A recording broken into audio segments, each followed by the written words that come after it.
Welcome to this space, this sanctuary of peace, where we come not only to do the work of our best selves, but also to do the work of creating our beloved community. We come together today as individuals, much like individual pieces of glass or pottery, that are different shapes, different sizes, and different colors, which are broken with imperfect, jagged edges, but always, always beautiful. While our pieces may not always fit neatly together, it is within this sanctuary, and I just want to add a note, it doesn't matter that this sanctuary will no longer be ours, because we as a group, we as a community, we are the sanctuary.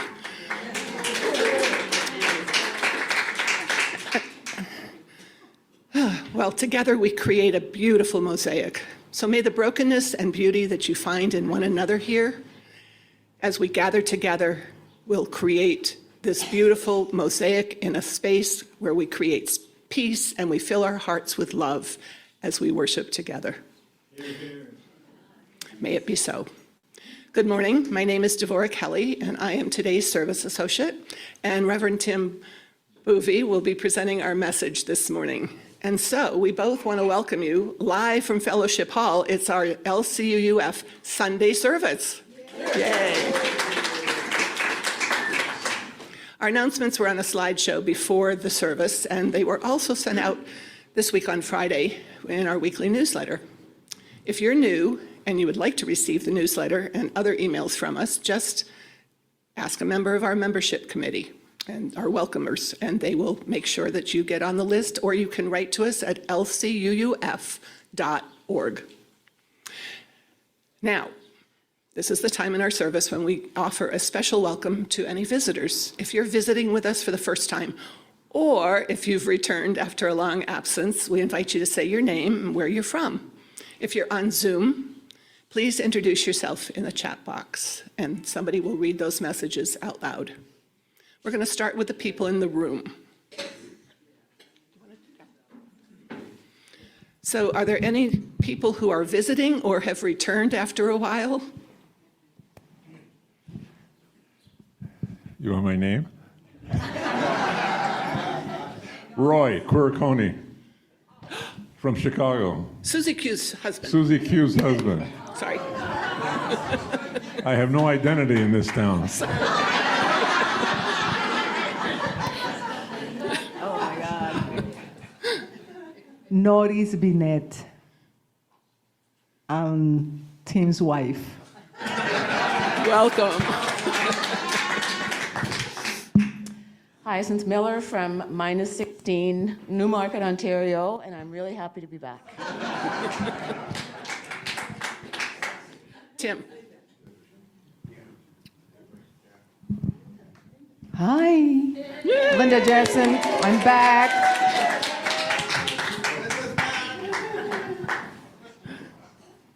Hey, I'm Veronica Slabay. I'm just moved here from the Woodlands, Texas. Oh, welcome.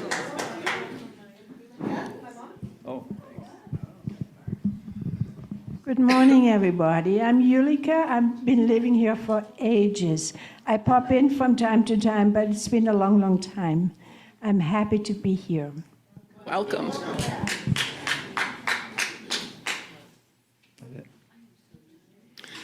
Are there any visitors or returnees on Zoom? No. I just got the word no. So welcome to all of you who have visited us for the first time or have returned. We're very pleased and excited that you're here. And just a brief note, we offer a wide variety of services on various topics presented by our members, outside guests, and Reverend Matt Alspa, of course. We hope you'll return to sample this variety of thought and belief. It's time for our chalice lighting. Our chalice lighting words today come from Buddhist teacher Pema Chodron. Breathing in, breathing out, feeling resentful, feeling happy, being able to drop it, not being able to drop it, eating our food, brushing our teeth, walking, sitting. Whatever we're doing could be done with one intention. That intention is that we wake up, We want to ripen our compassion, and we want to ripen our ability to let go. We want to realize our connection with all beings. Everything in our lives has the potential to either wake us up or put us to sleep. Allowing it to awaken us is up to us. So now let us light our chalice with these words that we sing together.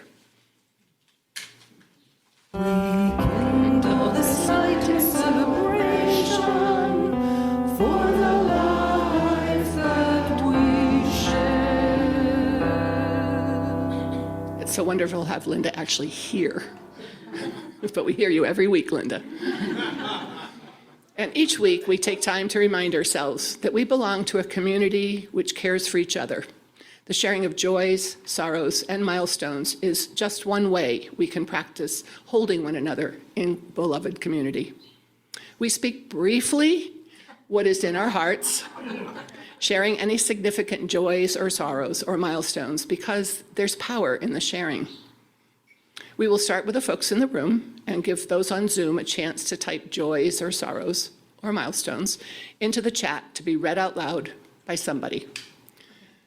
First, let's recall the joys. Whatever you may be celebrating, whatever evokes a feeling of joy or peace for yourself or others. And I'm already seeing hands, so there are joys in the room. I'm Richard. In the last year, my focus has been on my Ramana Maharshi YouTube channel. And this morning I passed a milestone. I now have 2,000 subscribers.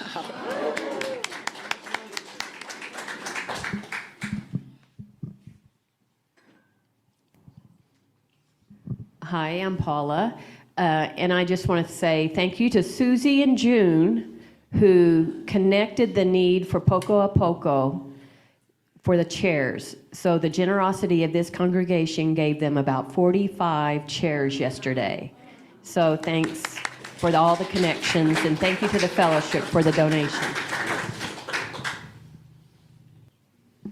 Hi, I'm Phyllis, and I was gifted with 6 packages of seeds for my husband to plant from a friend from Palestine. And I misplaced them. I couldn't find them for weeks. And yesterday I found them. And my husband found his hammer, and it was wonderful. It was a great day.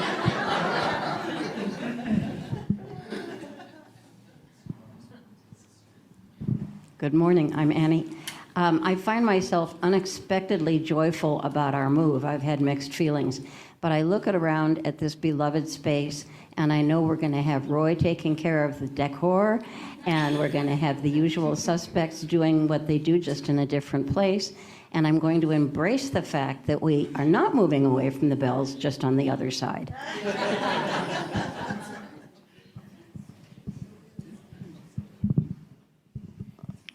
I'm Lou. Briefly, Trudy should be coming home tomorrow.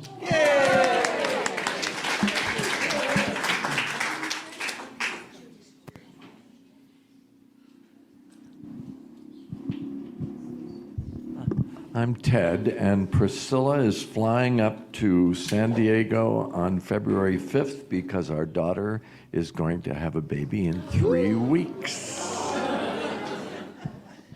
Name Aiden. March 8th. Hi, I'm Kaya. As you know, my friends Lorna and Ellen have been seriously ill and in the hospital. And Lorna is going home this afternoon. And Ellen should be going home sometime this week, and I'm so grateful.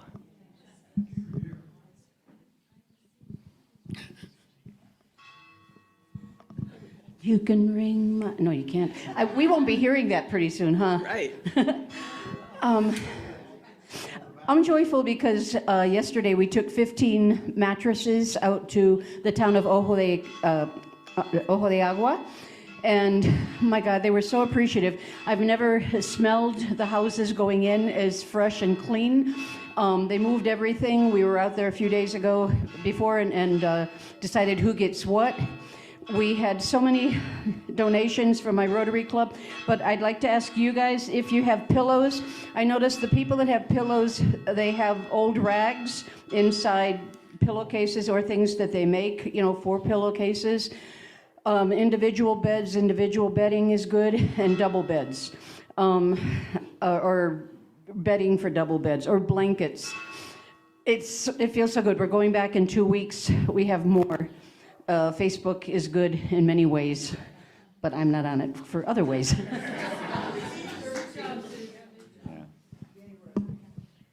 Just a quick one. I was in Portland, Oregon about a week ago, and I'm happy to say I know exactly why I live in Mexico.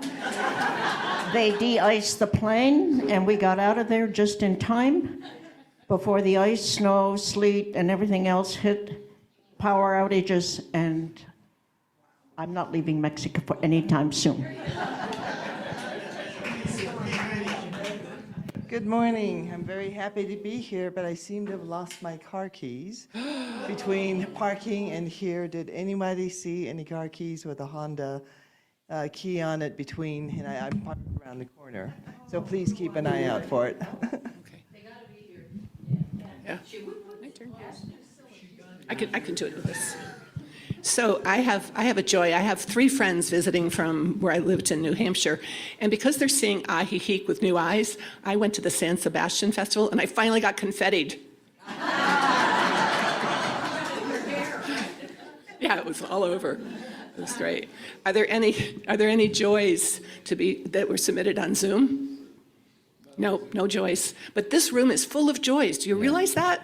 Look at all the candles. I have a joy. It's a little on the sorrow side because I won't be here next week when we make the glorious move over to the Anglican Church. But the reason I won't be here is because Norris and I are heading to Northern California, where my granddaughter is, my 3-year-old granddaughter Lucy and her family. So delighted to see them. But I'll miss being with you guys when you make the move. All right. Excellent.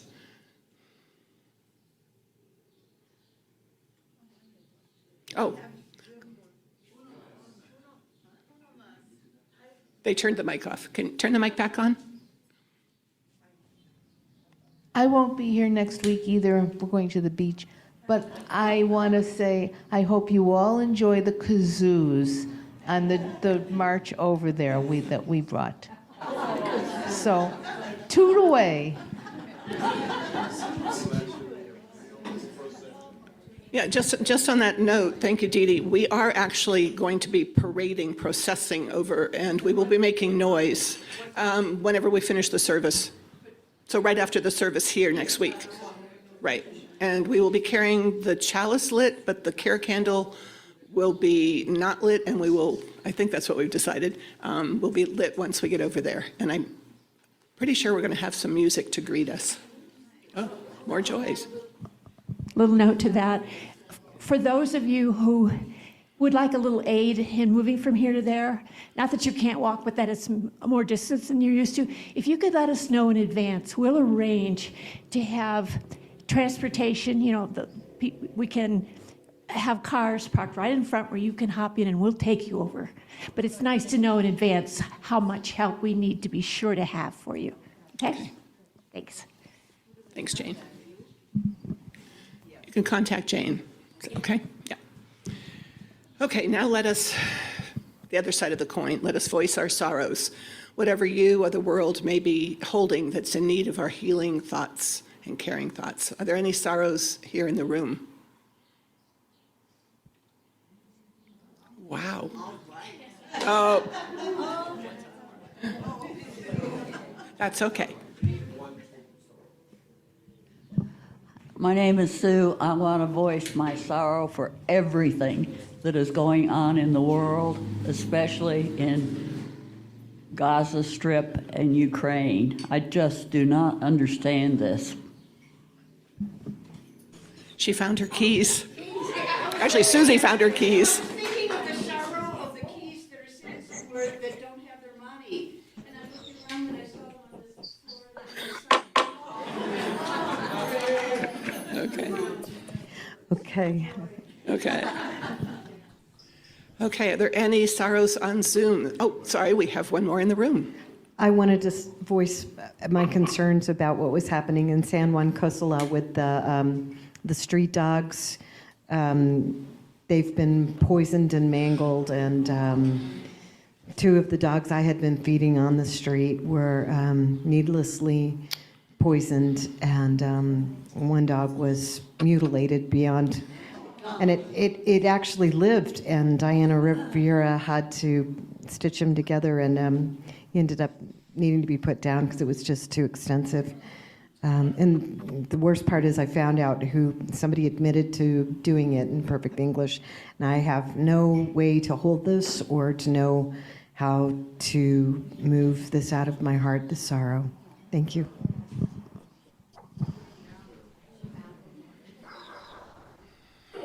Wow. Matt, any sorrows on Zoom? Okay. All right. So this candle, Carol's going to light, is from our care team, and it represents all the joys and sorrows that we hold in the silent sanctuary of our hearts. We light this candle for all those unspoken joys and sorrows. And so, especially after that last one, let's share a moment of silence to hold in our hearts the sorrows and the joys that have been, shared this morning.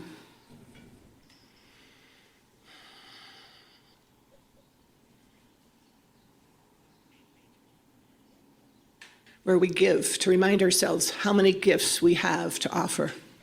We give to remember that we are part of something bigger than ourselves. We give because we believe in music and sacred space. We give with the faith that together we have enough. Instructions for payments to the fellowship were on a slide during the announcements before the service. For the people here at the fellowship, Michael's going to pass the basket. If you're new here today or you're struggling to hold things together, please let the basket pass you by. Your presence is more than enough and is a gift to us.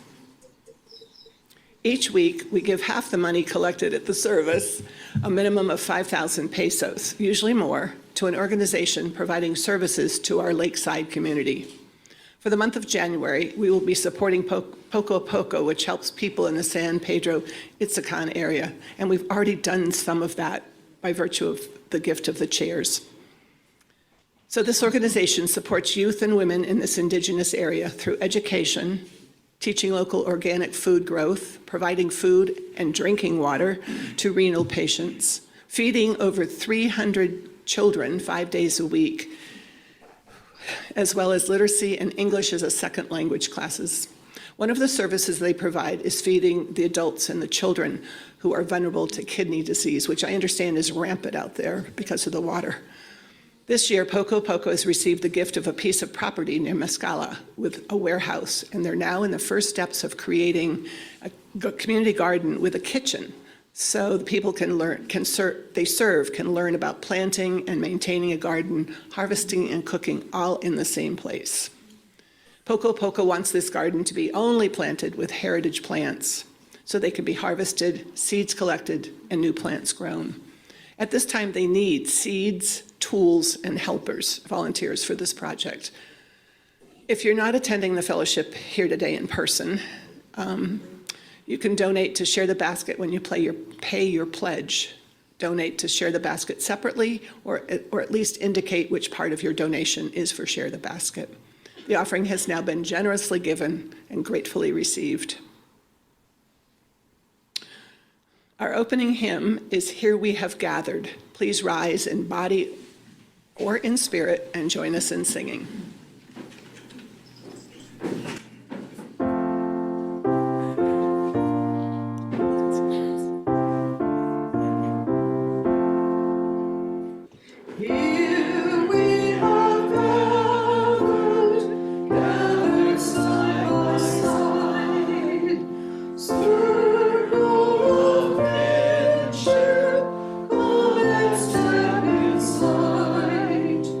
May all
So our reading today comes from a modern translation of the Christian Scriptures by Eugene Peterson, further adapted by Reverend Tim for our UU Fellowship from a passage in St. Paul's letters to the Corinthians. When it comes to intentional communities like our UU Fellowship, for example, no matter how significant you think you are, it's only because you're part of, similar to the parts of a human body. I think I missed something. That's all right. An enormous eye or a gigantic hand wouldn't be a body, but a monster. What we have is one body with many parts, each its proper size and its proper place. No part is more important than another. Can you imagine the eye telling the hand, "Get lost, I don't need you"?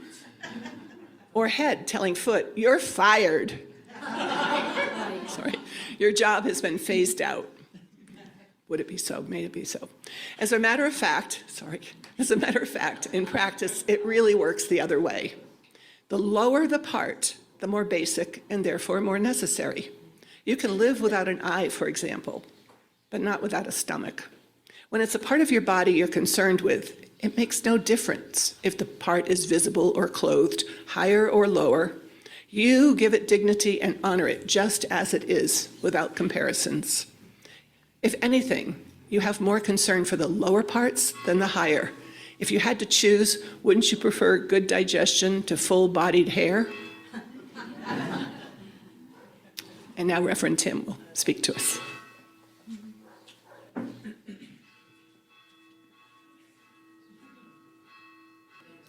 Whenever I hear the bell, this isn't part of the sermon, but I'm reminded of that piece in It's a Wonderful Life, at the very end, when the bell rings and she says, "It's an angel gets its wings." So when I hear the bell, it's just sort of a reminder to me, not so much about angels, but just about coming into presence, right? It's just a good little reminder. Because bells are used so often to call people into community, into presence. Well, good morning. I want to begin my talk with an introduction to my introduction. Giving the talk or sermon or message, however you like to think of this part of the service, the main feature, if you will, is unlike any other presentation I have given before. I don't mean the content of what I have to say, but the process of getting everything prepared for this morning. I sat down with Devorah a week ago Wednesday to go over the entire script and the planned music for today's service, and she told me that I could make changes in my talk right up to minutes before because of this marvelous feature called Google Docs. Yeah, anything I edit automatically appears on the script that Kate will scroll for me, Devorah said, just as Kate is doing at this very moment. All to say, I've had plenty of time to allow my early remarks to gestate, to critique, to edit. In doing so, I realized, as you will soon see, how autobiographical is my message today. And after feeling a bit sheepish about this realization, the thought occurred, well, perhaps this is not so bad, because none of you yet know much about me. And this way is a way to introduce myself to a bunch of you all at once. And maybe you will discover some commonality between us, or you will have sufficient reason to avoid me. And with that disclaimer, here is my real introduction. Norris, my wife, and I moved to Ajijic 6 years ago and became permanentes soon after arriving. I had this notion in my mind when I got here that I wasn't going to associate with the immigrant community, but rather connect with the local Mexican residents. This idea might have had some merit if I'd known how to speak and understand Spanish. Well, suffice it to say, I was lonely in those early years. My Spanish still hasn't gotten far beyond rudimentary greetings and the ability to do light commerce, but I now have successfully put away the idea that I would remain aloof from people with the same skin tone as mine and the north of the border origin. In those early years at Lakeside, I didn't even attend Sunday services, which, considering I am or was a cradle Christian and a lifelong member of one church or another, not to mention being an ordained Protestant minister, was highly unusual for me. This self-imposed exile came to an end when I was invited to go back to Sonoma, California, where my wife and I came from and where I had lived for the past 35 years, invited to fill in for the pastor of my home church while she was on sabbatical. This was during the summer of 2022. And when I got there and began my pastoral ministry, I became aware of how starved for meaningful connection I had been here in Mexico. During my nearly 5-month tenure there, I resolved that when I got back to Ajijic, I would find a church home and connect with people of like mind and heart. So here I am. Having been a regular attendee on these past Sundays for over a year now, and also connecting with a couple of men's groups and a stretch and balance class that I attend regularly on the plaza, not to mention my weekly tennis games with one of my fellow members present here today.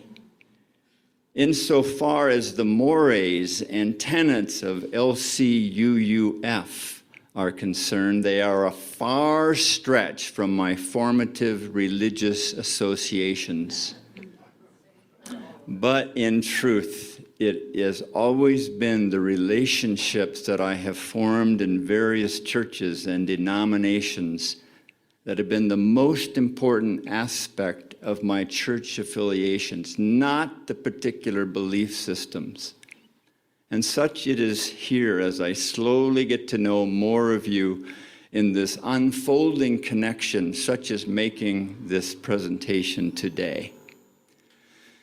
I began my talk with a partial introduction, well, actually 2 introductions, of me to you, thinking that this may help deepen the connection I have sought to make here poco a poco. With that, let's talk about the power of connection. #1 New York Times bestselling author Brené Brown writes that connection is the energy that exists between people when they feel seen, heard, and valued. When they can give and receive without judgment, and when they derive sustenance and strength from the relationship. Let me read this quote again. Connection is the energy that exists between people when they feel seen, heard, and valued, when they can give and receive without judgment, and when they derive sustenance and strength from the relationship. Brown, with an earned doctorate in social worker, went on to say in her book, Atlas of the Heart, that connection is in our neurobiology. This is why our experiences of disconnection are so painful, and why chronic disconnection leads to social isolation, loneliness, and feelings of powerlessness. In my case, the experience of disconnection in my first years here led exactly to what Brown said: social isolation, loneliness, and feelings of powerlessness, and especially for me, a loss of meaning and powerlessness. I came to see that my life up to the point of moving to Mexico, had been filled with relationships and belonging to one group or another. For example, I was part of a weekly ecumenical clergy group for over 30 years in Sonoma. We met each week for 2 hours, discussing things that were going on in our congregations, in our marriages, and in our personal lives. You can imagine how important that group became for me and what a loss it was when I left that constant source of deep fellowship 6 years ago. In retrospect, I believe I was born to develop close connections with others. I grew up in a family with 8 siblings in a 3-bedroom farmhouse, one belonging to my parents, of course, and the other 2 bedrooms split between my 4 sisters and my 4 brothers and me. Oh, and just 1 bathroom for the 11 of us. Then my family was very much connected to our local church, where apart from home and school, we spent much of our time, including youth group, choir, and midweek indoctrination classes, formerly known as catechism. You might say I was fated to be in community with others, spiritual community, that is, which makes my early decision in Mexico to remain aloof from spiritually minded people with whom I could actually communicate one of the craziest schemes I ever came up with. Wow. Having made the decision to reconnect with a faith community, this faith community has begun to restore my sense of purpose and meaning. I believe that I'm on this earth to be the best version of myself that I can be, and to help others, encourage others to be the best version of themselves. Now, for this goal to be accomplished, 2 things are required. The first is obvious. I have to be connected with others, as I have been discussing here. The second may not be quite as obvious. I also need to be connected with myself. Connected with myself. I wonder if this makes sense to you. I think of this as really knowing myself, my motives, my deceits, my proclivities, my shadow side, my delights, my hopes and fears, and so on. And not just knowing these things, but embracing them. Both the positive aspects of myself and what I consider to be the negative aspects of who I am and how it is that I show up. As Norris can attest, I am by no means a steady practitioner of the habits of mind that may bring this self-knowledge to fruition. But embracing even my backsliding capabilities is part of the deal.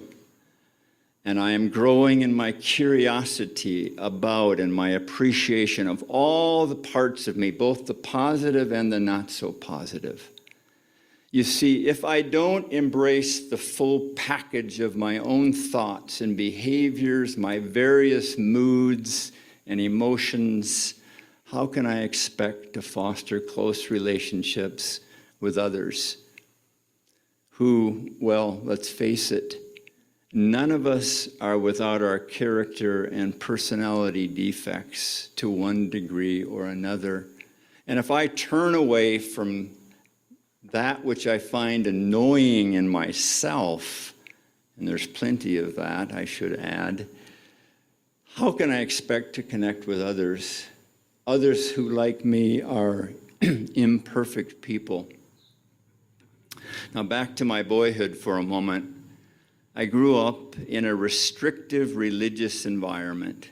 However, I didn't know at the time that pious Calvinistic Christianity wasn't the top drawer of religious aspiration and practice.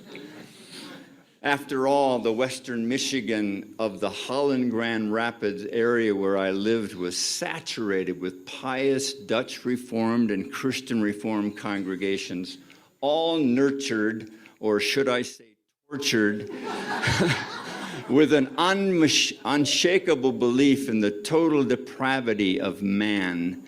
And it was man back in the day. Most of my public school classmates attended one of these churches. The culture was permeated by a narrow religious impulse. No dancing allowed in our school, for example, because, of course, of what it might lead to. All our righteousness is as filthy rags, my mother used to quote regularly.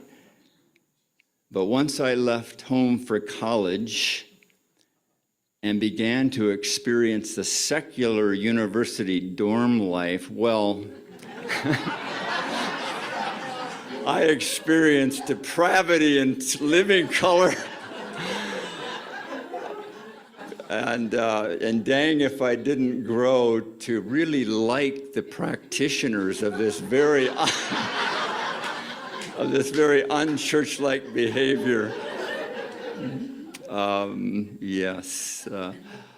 Individually, they didn't seem so bad to me, and I was actually jealous of their freedom to just behave however they wanted. I did try unsuccessfully to save their souls. However, that was a long time ago.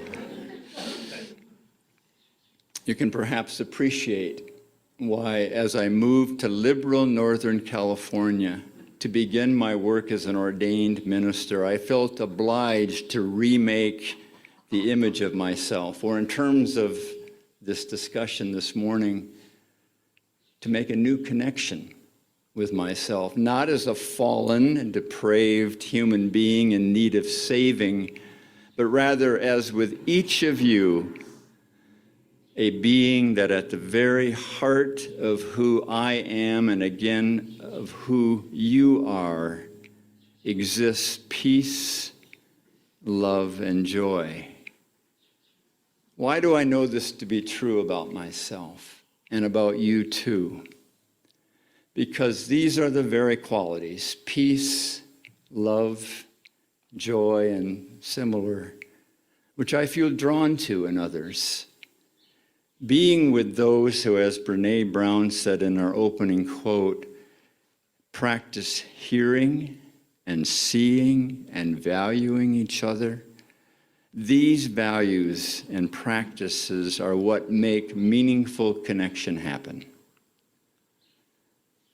And it is these kinds of connections that I believe bring out the best in ourselves and in others. Now, there is another way what we believe, beyond what we believe, to be true about ourselves, I think that is important in terms of connecting with ourselves and with others. And this is the quality of being comfortable in our own skin, being at home within ourselves. And Kate, I'm going to pause for just a moment here and digress. The first time I became aware of this being comfortable in one's own skin, I was actually in this congregation back in Sonoma, and we had an interim minister come in. And as I watched him Sunday after Sunday behind the pulpit, as we called it, I just observed that this man was just so at home within himself. And it just struck something in me so deep.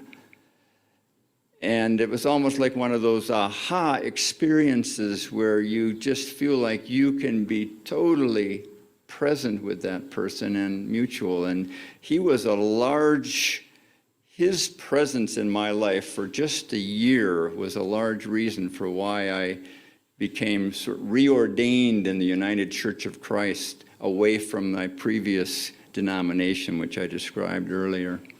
Anyway, so being at home in the body. In a talk by Buddhist teacher Joseph Goldstein, one of the co-founders of the Insight Meditation Center in Boeve, Massachusetts, he shared a quote from James Joyce, who wrote of one of his characters, Mr. Duffy lived a short distance from his body. Then Goldstein said, we're all a Mr. Duffy very often, and that our mind is often a bit ahead of itself. Now, whether this describes your own experience, and you are even aware of this way of being with yourself, here's the teaching. Can we settle back and be present to what is arising just in this moment? Whatever that may be perceived as positive, whether that may be perceived as positive or negative, attractive or repulsive, amusing or alarming, and so on. Just being present to what is. One of the things that attracted me to this fellowship is the emphasis that is placed from time to time on meditation, or simply being still and present in the moment. It is in these moments of stillness when we have the best opportunity to connect with ourselves, to watch our thoughts, and to observe what our minds tend to focus on. In my own case, I have observed that I tend, not surprisingly given my Calvinistic background, my thoughts tend towards negative frames of reference, with slight worries creeping into my consciousness unbidden. I don't favor this way of being. I mean, who wouldn't prefer to be a positive thinking individual a la Norman Vincent Peale? But instead, I continue to find truck with the adage that negative thinking is like Velcro and positive thinking like Teflon. Here's what is changing for me, however. I am now just beginning at this stage in my life to look at my tendencies with curiosity instead of self-judgment, and to simply be with whatever arises, and maybe when I'm really present, inquiring, a la Ramana Maharshi, inquiring, why is this thought arising in this moment? Why am I feeling anxious or happy or bored? And this discovery of being inquisitive and curious instead of judging myself brings me back to how we connect with each other. What if instead of fixing each other in place with our judgments and perhaps criticisms, what if we practice curiosity and wonder and, of course, acceptance of one another? We are all more alike than we are different. We want to be like, we want to live as fully as possible. We want to be seen by others and be respected. In short, we want to be loving. We want to be loved, and we want to be loving towards others as best we know how. Isn't that right? This is what makes real connection happen. And when these connections deepen, such as in a fellowship like ours, therein lies soul-enhancing vitality and transforming power. So may it be, and amen.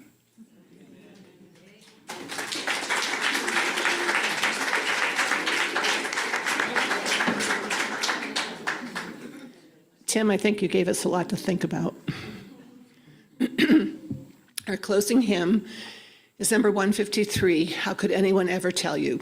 Written in 1988, this simple song spread like wildfire, to become an internationally beloved anthem of hope and healing. deeply touching the hearts of hundreds of thousands of people around the world, including mine. When I learned it, my daughter was 3, and I sang this to her every night when she went to bed, and I sang it to my favorite aunt as she was dying. So this song is special. And what I'm going to invite you all to do, which is totally off script, Kate, is to, as you're listening, because it's from a UU choir in Baltimore, think of someone or someones, either in this fellowship or in your family, that you, in your mind, are singing this song to, because I think it'll change it from being just a song to something really special. So please rise in body and or spirit and join in singing the members of the First UU Church of Baltimore.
Thank you.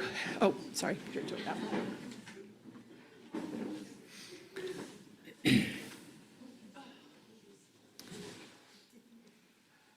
When we remember that we are beings of peace, love, and joy, and find ourselves comfortable in our own skin, feeling at home within ourselves, others can feel at home in our presence.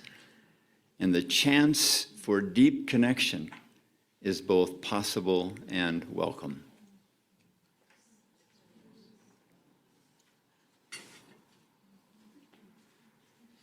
I just need to tell you all how much I've enjoyed working with Reverend Tim, getting to know him a little bit more. So just wanted to say that.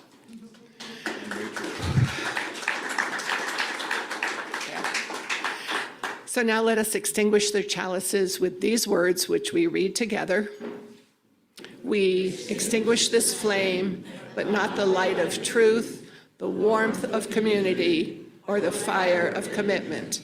These we carry in our hearts and share with all the world. And now you're in for a treat.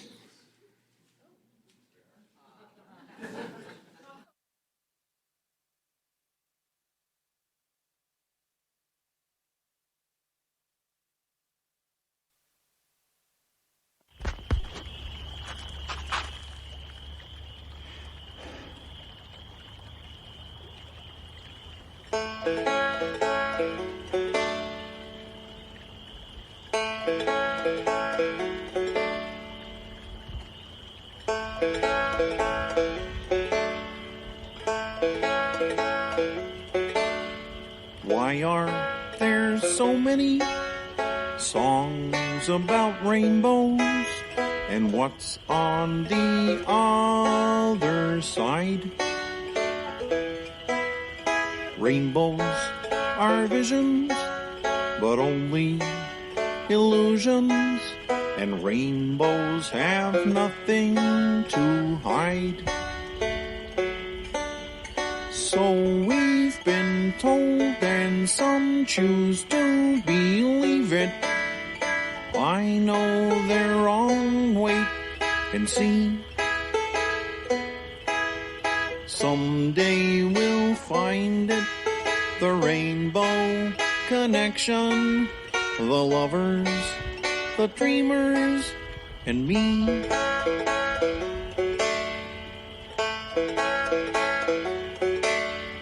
Who said that every wish would be heard and answered when wished on the morning star? Somebody thought of that and someone believed it. Look what it's done so far. What's so amazing that keeps us stargazing? And what do we think we might see? Someday we'll find it, the rainbow connection, the lovers, the dreamers, and me. All of us under its spell. We know that it's probably magic. Have you been half asleep? And have you heard voices? I've heard them calling my name. Is this the sweet sound that calls the young sailors? The voice might be one and the same. I've heard it too many times to ignore it. It's something that I'm supposed to be. Someday we'll find it, the rainbow connection, the lovers, the dreamers, and me. La da da dee da da do. La da da da dee da do.